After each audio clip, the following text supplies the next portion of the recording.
तो दोस्तों, आपने पिछले भाग में पढ़ा पल्लवी को कुछ गुंडे घेर लेते हैं। वे सब पल्लवी के साथ ज़बरदस्ती करने की कोशिश करते हैं। इतने में ऋतिक वहां पहुंचता है। ऋतिक पल्लवी को गुंडों से बचाकर उसे अपनी कार में बैठाता है और पल्लवी की सहेली के घर के लिए निकलता है।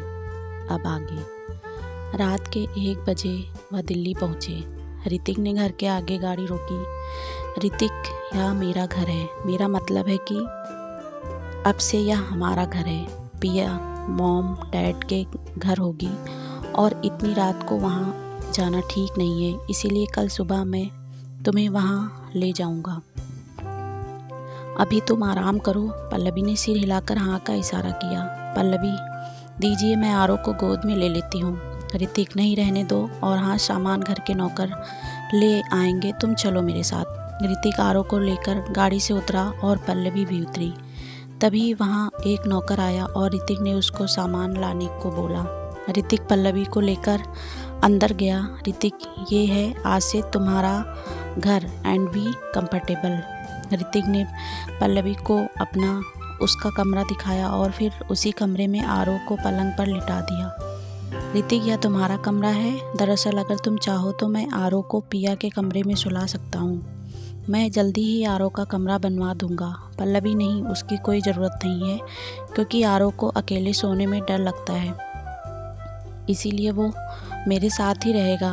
ऋतिक ने सिर हिलाकर हाँ का इशारा किया। ऋतिक, मेरा कमरा इसके सामने वाला कमरा है। देखो, मैं जानता हूँ कि हमारी शादी हो गई है, पर इसका मतलब ये नहीं कि मैं तुम पर किसी भी प्रकार का हक जता सकता हूँ। मैं जानता हूँ कि ना तुम इस रिश्ते को आगे बढ़ाना चाहती हो, और सच बोलूं तो ना मैं इस रिश्ते को आगे बढ़ाना चाहता हूं। तुम्हें मैं अपनी पत्नी होने का दर्जा ज़रूर दे सकता हूं, परंतु तुम्हें एक पति का प्यार नहीं। हमारा रिश्ता भगवान ने क्या सोचकर बनाया है वो मैं नहीं जानता, पर इतना जानता हूं कि रिश्ता बन चुका है और मैं इसे ईमानदारी से निभाऊंगा। पल्लवी, आपने जो आज मेरे लिए किया है वो ही मेरे लिए काफ़ी है। मैं आपसे इस रिश्ते के प्रति कोई उम्मीद नहीं रखती हूँ, क्योंकि सच में मेरे लिए भी आयुष को भुलाकर आगे बढ़ना असंभव है। यह रिश्ता हम आरो और पिया के लिए निभाएंगे, बस उसके माता पिता बनकर। पल्लवी की बात सुनकर ऋतिक ने सहमति जताई। ऋतिक, पल्लवी, एक बात और याद रखना कि तुम्हें उस कमरे में नहीं आना है, चाहे कुछ भी हो जाए। तुम्हें कुछ भी चाहिए हो तो मुझे आवाज़ दे देना, पर अंदर मत आना। पल्लवी ने सिर हिलाकर हाँ का इशारा किया। ऋतिक वहाँ से चला गया और तब तक नौकर सारा सामान ले आया। पल्लवी अपने कमरे की खिड़की के पास खड़े होकर बाहर देखने लगी, पर तभी उसको कुछ याद आया और उसने अपने बैग से अपनी डायरी निकाली और उसमें वह सब लिखना शुरू किया जो आज उसके साथ हुआ। दूसरी तरफ ऋतिक अपने कमरे में गया और फिर बाथरूम में जाकर नहा कर आया और फिर वह सब लिखने लगा जो उसकी ज़िंदगी में आज हुआ। इन दोनों की एक जैसी आदत है कि जो भी इनकी ज़िंदगी में होता है वह सब यह अपनी अपनी डायरी में लिखते हैं। अगले दिन सुबह ऋतिक सोकर उठा और अपने कमरे से बाहर आया। उसने देखा कि पल्लवी के कमरे का दरवाज़ा खुला हुआ है और आरो आराम से सो रहा था, परंतु उस कमरे में पल्लवी कहीं भी नहीं थी। उसने सोचा कि शायद पल्लवी बाथरूम में हो, इसीलिए वह किचन की तरफ चल दिया। ऋतिक किचन में अपने घर में खाना बनाने वाली आंटी को पल्लवी और आरो के लिए नाश्ता बनाने के लिए बोलने जा रहा था। वह किचन की तरफ जा ही रहा था कि उसे किचन से किसी के बोलने की आवाज़ सुनाई दी। उसने देखा कि पल्लवी खाना बनाने वाली यानी कि उसकी कुक से बात कर रही थी। कुक, मैडम, मैं कर देती हूँ ना, आप मेहमान हैं, इसीलिए प्लीज़ मुझे करने दीजिए। साहब को पता चलेगा तो वह बहुत गुस्सा होंगे। पल्लवी, अरे आप घबराइए मत, आप अपने साहब के लिए नाश्ता बना लें और मुझे बस आरो के लिए उसका नाश्ता बनाने दें। कुक, पर मैम। कुक ने ऋतिक को देख लिया जो गेट के पास खड़े हुए सब सुन रहा था। Cook, sir, I am sorry sir, पर मैं मैडम को मना ही कर रही थी। ऋतिक ने हाथ दिखाकर उसे आगे कुछ बोलने के लिए मना कर दिया। पल्लवी ने भी ऋतिक को देखा। ऋतिक पल्लवी के पास आया। ऋतिक, तुम परेशान मत हो, आरो के लिए भी नाश्ता बन जाएगा, तुम अपने कमरे में चली जाओ। पल्लवी, दरअसल बात यह है कि कल जो भी हुआ उसके बाद से आरो मुझसे थोड़ा नाराज़ है और मुझे पता है कि अगर मैंने उसके लिए नाश्ता नहीं बनाया तो वो और नाराज़ हो जाएगा। इसीलिए मैं उसके लिए उसका पसंदीदा सैंडविच बना रही थी। ऋतिक ने कुक की तरफ देखा और बोला, ऋतिक, पल्लवी आरो के लिए नाश्ता बना लेगी, तुम मेरे और पल्लवी के लिए नाश्ता बना लो। पल्लवी, नहीं नहीं, इसकी कोई ज़रूरत नहीं है। ऋतिक, पल्लवी, मुझे पता है कि सब कुछ बहुत जल्दी हुआ है, परंतु उसकी वजह से नाश्ता ना करना किसी बात का समाधान नहीं है। पल्लवी, अरे ऐसी बात नहीं, मेरा सच्ची बहुत कम मन है खाने का, और मैं जब आरो को खाना खिलाती हूँ तो उसी के साथ खाती हूँ, क्योंकि वो ऐसे अकेले नहीं खाता, वो बस मेरी थाली से खाना खाता है। इसीलिए उसके साथ खाना शेयर करना मेरी आदत है। इसीलिए जो उसके लिए बनाऊँगी वही मैं खा लूँगी। ऋतिक, अच्छा ठीक है, फिर जो तुम और आरो खाएगा वही मैं खा लूँगा। कुक यह सब देखकर और सुनकर काफ़ी आश्चर्यचकित था, क्योंकि उसने पहली बार ऋतिक को ऐसे किसी मेहमान के साथ घर में देखा, और वह भी इतने अच्छे से बात करते हुए। ऋतिक ने उस कुक की तरफ देखा और बोला, ऋतिक, आप अभी जाओ और बाद में लंच बना देना। कुक ने सिर हिलाकर हामी भरी और फिर वहाँ से जाने लगी। ऋतिक ने उसे आवाज़ देकर रोका। ऋतिक, और हाँ, ये कोई मेहमान नहीं है, ये तुम्हारी मैडम है, मेरा मतलब है कि ये। वह बोलते बोलते बीच में रुका और फिर बोला, मेरी पत्नी है। पल्लवी थोड़ा सा असहज थी यह सुनकर, पर उसको तो मानो कोई झटका लगा हो यह सुनकर, इसीलिए वह बिना कुछ बोले वहाँ से चली गई। पल्लवी ने भी अपना सारा ध्यान सैंडविच बनाने में लगा दिया। ऋतिक, मैं आशा करती हूँ कि तुम्हें यहाँ कोई परेशानी नहीं हो रही होगी। पल्लवी, हाँ प्लीज़ डोंट वरी। ऋतिक मुस्कुराया और तभी उन्हें आरो के ज़ोर ज़ोर से चिल्लाने की आवाज़ सुनाई दी। आवाज़ सुनते ही दोनों कमरे की तरफ भागे। उन्होंने कमरे में जाकर देखा कि आरो बहुत रो रहा है और बस डैडी डैडी बोले जा रहा है। पल्लवी ने उसके पास जाकर उसे गले लगाया, पर ऋतिक उन दोनों से थोड़ा दूर होकर खड़ा था। पल्लवी, बेबी क्या हुआ, आप रो क्यों रहे हो?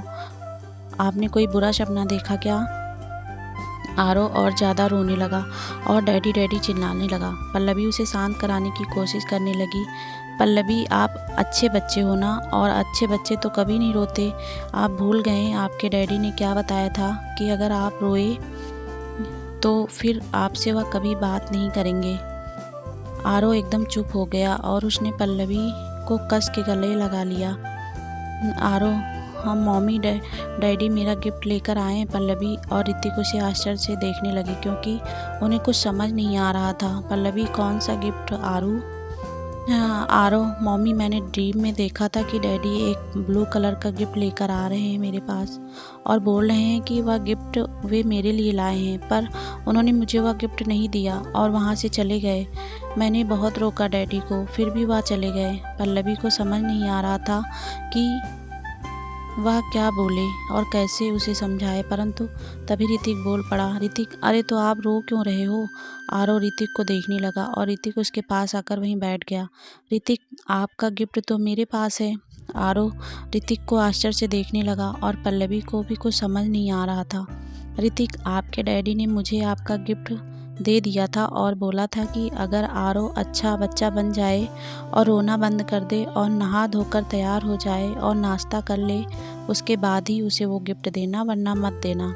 अब आप ही देखो, आप इतना रो रहे हो तो मैं गिफ्ट नहीं दे पाऊँगा। आरो, सच्ची डैडी ने ऐसा बोला? ऋतिक, मुच्ची। आरो, ओफो मम्मी, आप यहीं बैठे हो, सुना नहीं?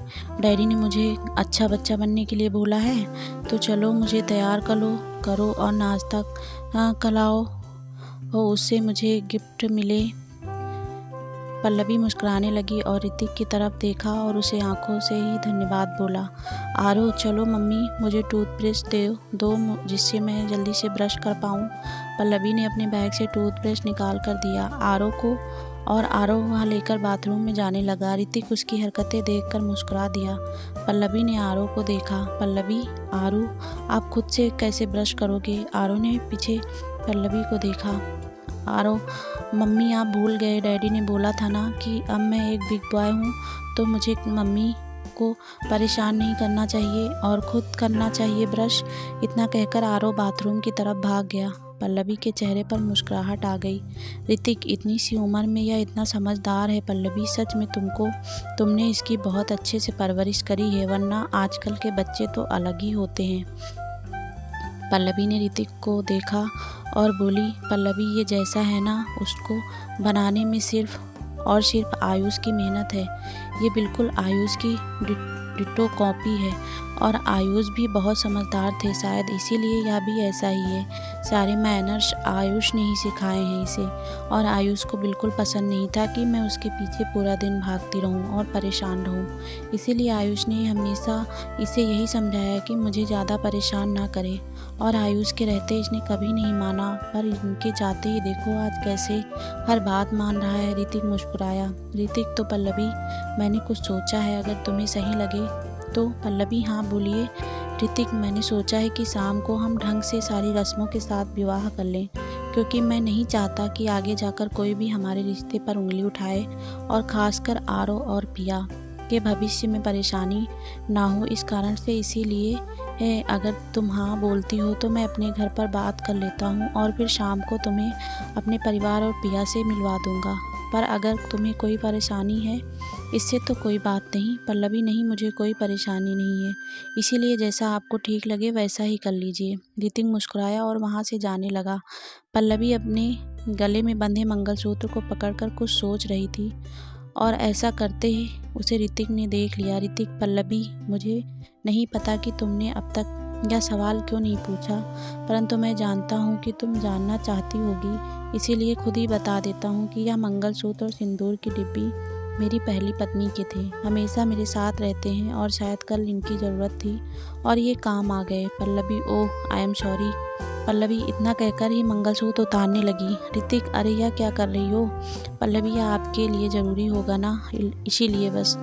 पल्लवी आगे कुछ बोल पाती इससे पहले ही ऋतिक बोला, ऋतिक मैंने बताया ना कि यह मेरी पहली पत्नी का था और अब तुम मेरी पत्नी हो, मैं तो इस पर अब से तुम्हारा हक है, इसीलिए तुम ही इसे रखो। हमारी शादी कैसी भी हालातों में हुई हो, पर मैं तुमसे तुम्हारा हक कभी नहीं लूँगा। ऋतिक और पल्लवी दोनों ही मुस्कुराए। ऋतिक, वैसे तुम यह मुझे अभी दे ही दो, वो क्या है ना कि अभी जब हमारी सारी रस्मों के साथ शादी होगी तब यह काम आएगा। पल्लवी ने बिना कुछ बोले वह मंगलसूत्र उसे उतार कर दे दिया। तभी वहाँ आरव आ गया। आरव, मम्मी बात टाइम। पल्लवी ने सिर हिलाकर हाँ का इशारा किया और ऋतिक वहाँ से चला गया। पल्लवी भी फिर आरव को नहलाने लगी। ऋतिक अपने कमरे में गया और उसने अपनी बहन स्नेहा को फ़ोन किया। ऋतिक ने उसे पल्लवी के बारे में सब बता दिया। स्नेहा, मुझे बहुत बुरा लग रहा है आरव और पल्लवी के लिए, आप उन दोनों का ध्यान रखना। हो सकता है यह सब भगवान की मर्जी हो। ऋतिक, हाँ वो सब मैं समझ रहा हूँ, पर अब तुझे और देव को मेरी थोड़ी सी मदद करनी है। स्नेहा, हाँ भाई मैं मदद तो कर दूंगी, परंतु देव यहाँ नहीं है, वह किसी काम से बाहर गए हुए हैं। ऋतिक, कौन सा काम? जहाँ तक मुझे याद है ऑफिस की किसी काम से मैंने उसे बाहर नहीं भेजा और वो पता नहीं क्यों इतने दिनों से ढंग से मुझसे मिलना भी नहीं है। स्नेहा भाई, पता नहीं इन्हें क्या हुआ है और कुछ समय से मूड ऑफ रहता है और लेट आते हैं घर पर, खुराना मेंशन भी नहीं आते। अब कुछ पूछती हूँ तो बोलते हैं कि काम का स्ट्रेस है और एक दोस्त की कुछ परेशानियों में मदद करने की वजह से व्यस्त हूँ। आज भी शायद दोस्त के काम से बाहर गए हैं। ऋतिक, अच्छा कोई ना, पर अब तू ही मेरा काम कर दे। स्नेहा, हाँ भाई बताओ। ऋतिक, कल काफ़ी जल्दी हो गया सब, इसीलिए कुछ ढंग से नहीं हुआ। अब पीछे नहीं हट सकता मैं, इसीलिए सब ढंग से करना है। ऋतिक ने सब कुछ स्नेहा को समझा दिया। स्नेहा भाई परेशान मत होइए, मैं सब कुछ संभाल लूँगी, पर बस आप मॉम डैड का सोचिए। ऋतिक, उनका क्या ही सोचना है, वो अब मेरे किसी भी फैसले के लिए मना नहीं कर सकते और अब उन्हें पल्लवी और आरव को स्वीकार करना ही होगा। स्नेहा, ठीक है भाई, जैसा सही लगे आपको, मैं आती हूँ थोड़ी देर में। ऋतिक, ठीक है। तो फ्रेंड्स, ये थी कहानी का दूसरा भाग, नेक्स्ट भाग अगर आप पढ़ना चाहते हैं तो प्लीज़ आप कमेंट में ज़रूर बताइएगा। और आपको स्टोरी कैसी लग रही है प्लीज़ कमेंट करके ज़रूर बताना। और ऐसी कहानियों के लिए हमारे चैनल को सब्सक्राइब कीजिएगा।